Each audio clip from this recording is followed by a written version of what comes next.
Sandhawk, and then we've got 3 games of Miramar. So one thing I want to talk about quick before this one starts is Exalt. Coming into today, obviously one of the teams that was doing very, very well. Erangel was not their map yesterday, not their map again today. But Sandhawk and Miramar, we saw them perform extremely well on. That becomes the question. Do they still have it in the tank? I mean, after this many losses, you do take a little bit of a hit to morale. One of the things that I love about PUBG players, though, is their ability just to bounce back and go, okay, that's over, done with. We've learned something new. Let's just take it into the next round. But speaking of what we got going on in Sandhawk right now, looks like everybody's managing to carve out a little bit of space. We do have Wildcard holding down, again, that beautiful position. I hope at some point we get to see why I feel like that is so strong, running their split inside of there, because if we see any shift into this direction, it is just so much control. Don't you do that. Don't you put that pip down there with the technical difficulties. Don't you do that. Don't you put that. I'm not gonna lie. I saw that pop up and I just saw for a second the screen go with it and I was like, oh god, no. But all right, looks like we do have a, guess what, Paper? It's a Southern Circle. Wow. Who would have thought? Well, this one is a lot less likely to do the wild, wacky stuff we saw yesterday. But then you know what, I say that, Matt, and apparently everything we get to watch today is just bananas, bat crazy. I almost went for my second swear word. I've already used my swear word. All of them. I won't go that far again. I'm done. All right, so let's take a quick listen in with the Meta Gaming boys and get a little bit of their feedback from what's going on with their team. When I'm in the game, first off everything, I look for a car. And after, I try to find a M4 or DMR. But I'm always focused on the rotation, on the map, trying to get a good position for me and for my teams, because in PUBG, we don't need to be only good. We have to be strategic, like good strategics. So I'm always focused on the map, trying to see which rotations we can do, to take info and to help my teammates like all the time. I think we are the best team because we have 2 under 18 players, and we have our coach. He's 15 years old, and the younger players are the best. And we are not looking for a specific team to wipe.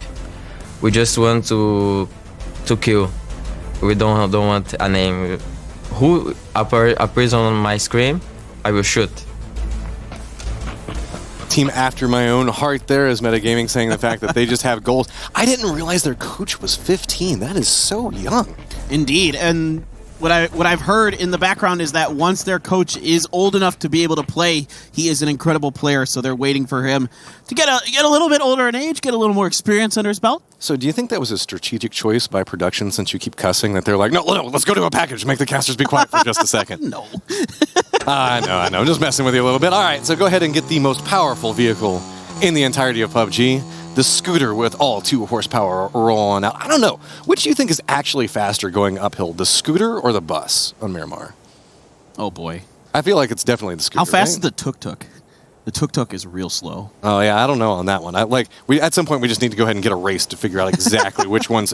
And whenever you're on flat ground, that's one thing. But whenever you got to go up these steep hills that you can sometimes encounter on both Sandhawk and Miramar, it just turns a little bit crazy. Speaking of turning crazy, Mexy's got to be very careful. You can make the approach with James. You can tell they have no idea this position has been set up by Wildcard. They are just patiently waiting for this to come through. Mexy's on one side of this.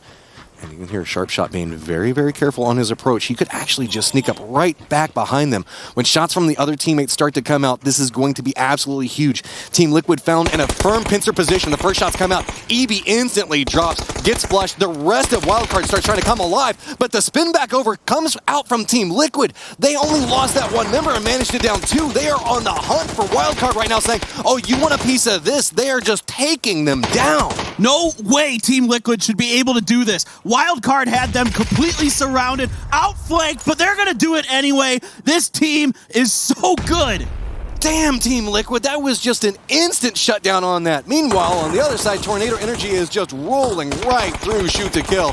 Trying to connect with a couple of more shots onto this, and this is the fun that happens whenever you take vehicles through this map. You can just end up in the wrong neighborhood so fast, as Tornado Energy is already our 2nd team eliminated. Good lord. Wow, that was a fast start to this one. Sometimes you do have that on Sandhawk where teams look at what they saw yesterday from the other teams and look at this. Their is a race going on here between Oath and Atletico. So Always. far, no one has shot at each other. Zoid's going to get out, try to get something, but by this point, Oath is already well ahead. These two teams somehow manage to bump into each other every single rotation, it feels like, whether it be late or early, because we've seen them both rotate very late, now opting to move much earlier inside of this, and still on a very similar time trajectory, just bump into each other as they cross bridges. We only really have IG, the last round winners, and Na'Vi up towards the north that are not inside the safe zone as of yet. But really, it's just this area that's back over towards the west. Everybody's kind of opting back towards the, I guess, the smaller island to the southwest as far as most play coming in. Nobody's really on the main island left anymore.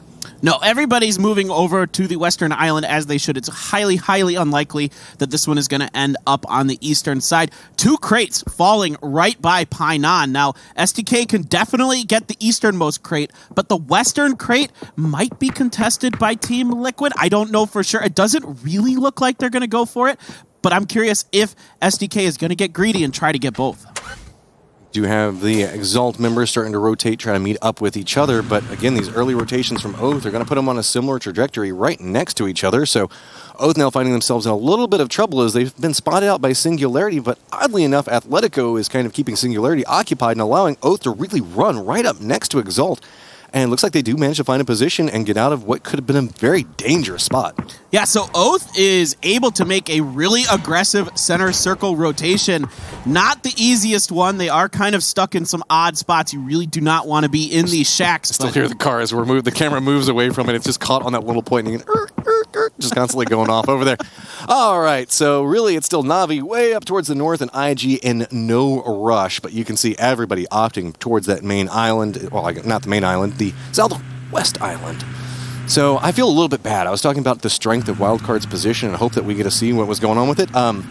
Yeah, okay, the great part about it is you get a lot of information, so you can set traps like Wildcard was attempting to do. The problem comes into execution. I feel like the execution was even pretty strong. It's just Team Liquid was set and ready to go. Team Liquid should have been dead. That was 100% a brilliant trap set up by Wildcard, and it just took nutty stuff from Jeems and K-Mine. The strategy was sound. It was just outplay coming out from the guys. 99 times out of 100, Wildcard should win that fight. Maybe less than that. Let's go 95 out of 100. Regardless, Team Liquid is so good, they're able to turn on a dime and just shut them down. Now, look at this circle once again, Matt. These circles are giving me Stockholm Syndrome. That's a little bit... Oh, God. Oh, yes, because we're in Stockholm. Oh, he is so proud of that joke right now. You can't see the face that he is making. But Meta's in a little bit of trouble. Should be able to get this res off as the tree's going to provide some protection. And have you managed to breathe yet? Have you got it back together? I'm back. I'm okay. Okay, you're good. I'm good. Nailip needs to get fired up. He was their top damage dealer, one of the nutty players we saw yesterday. Udyr does get the knock onto Hyagwyn. Sparking as well. Wow, Udyr doing some nice work with the jungle laser, as I have dubbed the QBU. That gun is absolutely so powerful, so accurate. The bullet velocity just impressive and great. So many fun guns on this map, really. Yeah. I mean, like, whenever it comes into gun diversity, I feel like there's like almost anything that I can pick up in here feels like it's just very fun to play. But we're sitting here waiting to see how these rotations are coming through as Na'Vi's finally starting to get pretty close towards the safe zone. Exalt split is very interesting. Look at this. They've got 3 members that are inside the safe zone and Udyr that's playing all the way back next to the west coast. Does spout out Na'Vi, so going to go ahead and rotate back over. Should have a clear sight line, clear path to make it back over there, so shouldn't be too traumatic for him. But also notice Team Liquid is doing a similar thing. Yeah, Team Liquid is now going to hedge their bets. They were the... Oh, no. They suffered last time because they stayed on the east assuming it would work out, but VHZ is in trouble. Kemba is going to cook a grenade, and unless VHC sees him doing this, he's pretty much done. You can just bounce it in there, and yeah, there you go. That's 2 points right there. That was just an easy little layup as he tossed the grenade in.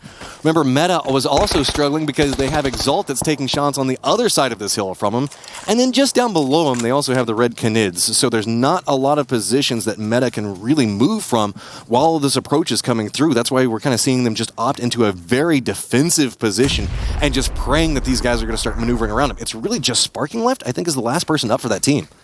I think you're right.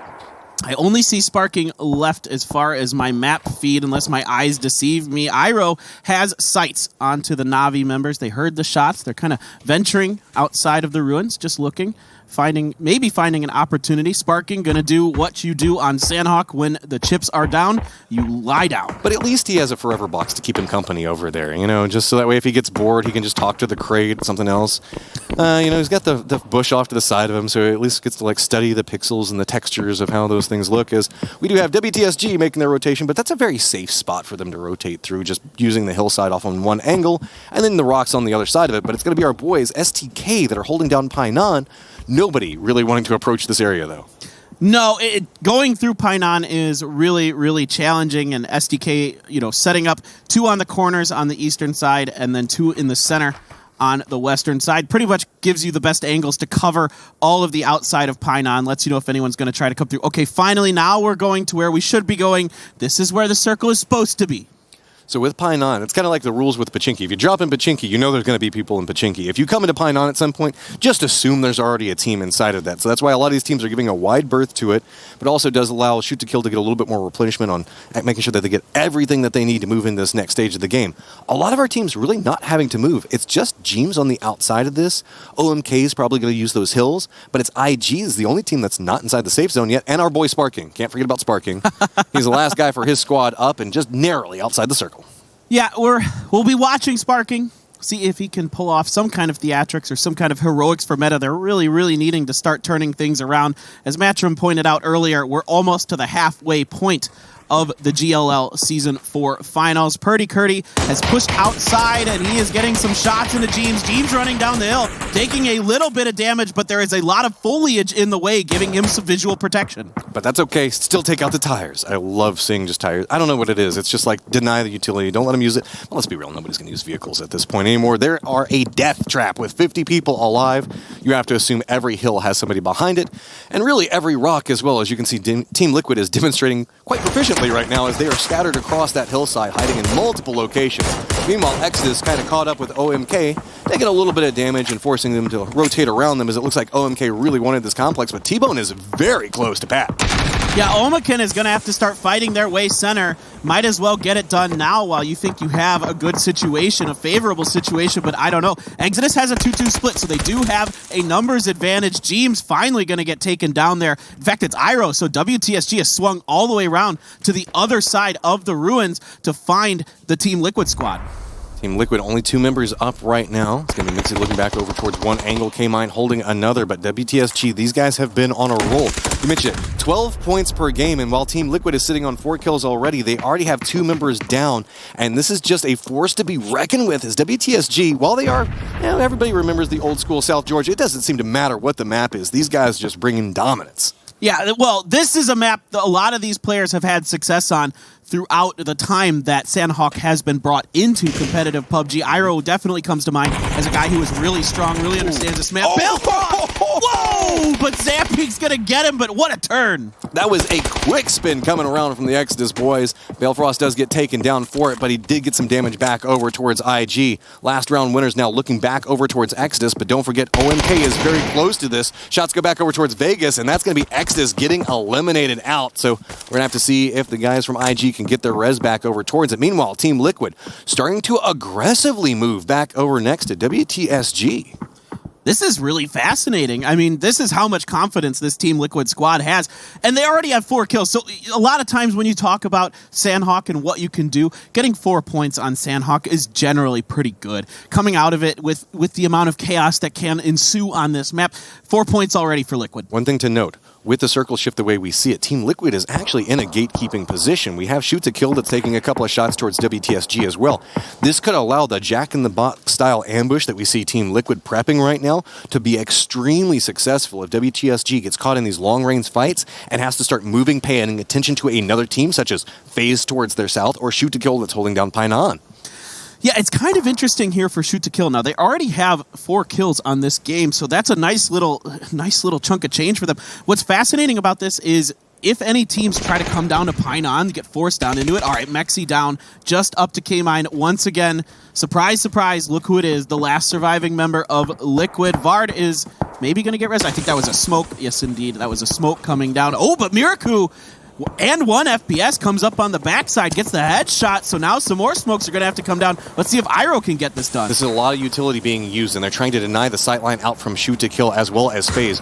Red Canids, due to FaZe's position, are being forced along this trajectory, so that way they run right over here next to WTSG. But guess who is sitting and waiting? Right as soon as you walk around that rock, you are instantly dead, my friend. So now, Zhang now looking back over here, seeing if he can spot out any more of the Red Canids, just trying to defend out the rest of his team while the Rezzers are trying to come through. Grenades are starting to drop down next to him, and one also goes down. So reposition starting to come out from the guys from WTSG, but still constantly trying to move downhill is where we see Zhang trying to move to. Yeah, great flanking positions here by Zhang. Should be able to finish off and 1 FPS. Maybe. No, I spoke a little bit too soon. There is some cover fire, but eventually is able to find enough of an angle to get it done.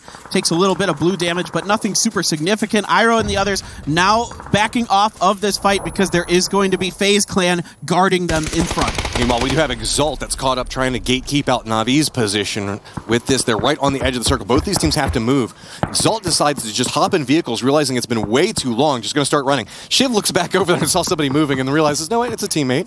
I'm pretty sure he wasn't going to take their shots, but they're just going to go ahead and let those guys bleed out so that way they can try to get the points over towards it.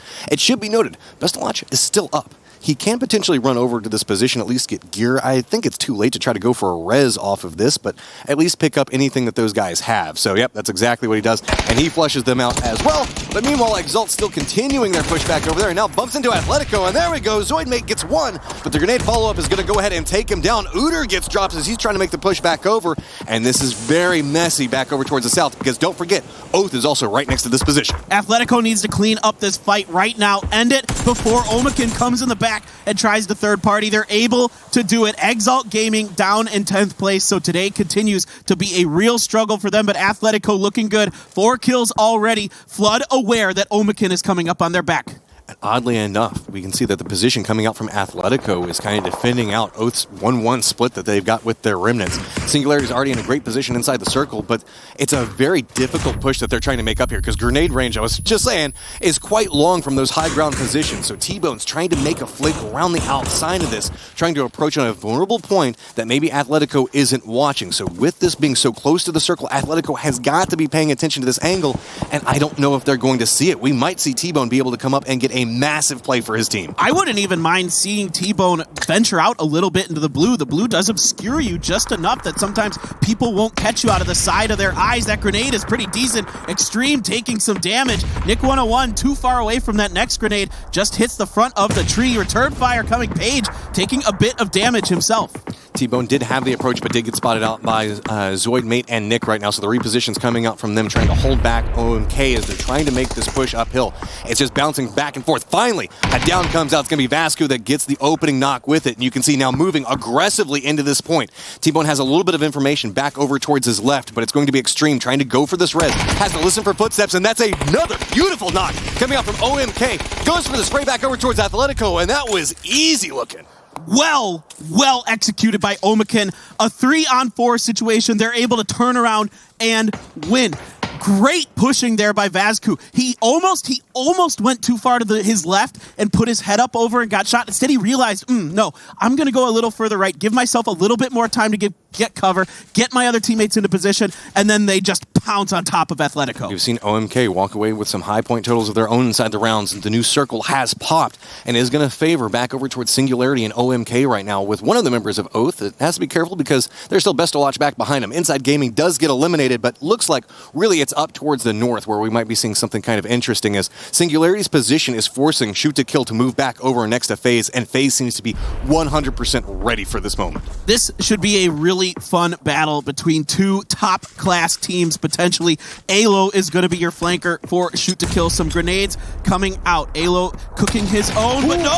Buzzface gets some damage. Alo able to back up enough. Buzz goes out into the blue. Alo is able to get them, but he gets knocked to return. Uncivil is going to find Gustav. 2-point exchange. Now just one member up for both teams, trying to spot out each member that's remnants, but it's actually going to be Shoot to Kill that comes up on top of that one. They do have 2 members down, but it's just going to be still more continued fire coming out from the last member member, Iro from WTSG. He's got 6 kills, just praying that he can get a nade and connect on top of this, but you can see, is it going to roll back down that hillside? Nope, not going to be quite enough.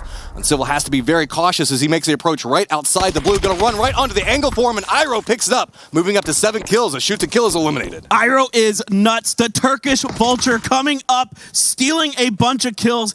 5 total for him this game, 7 for WTSG. This man is a one-man wrecking crew. Can't wait to see what he's got left in the tank, but SNG has a nice compound in front of him. OMK can actually see him, and Vascu is actually going to be the one to get him. So now eliminated, WTSG moves out in our 5th place spot, dropping us down to just 4 teams. Is that truck still making that sound off in that position? Best of luck just looking back over at it like, okay, well, at least I know somebody is here.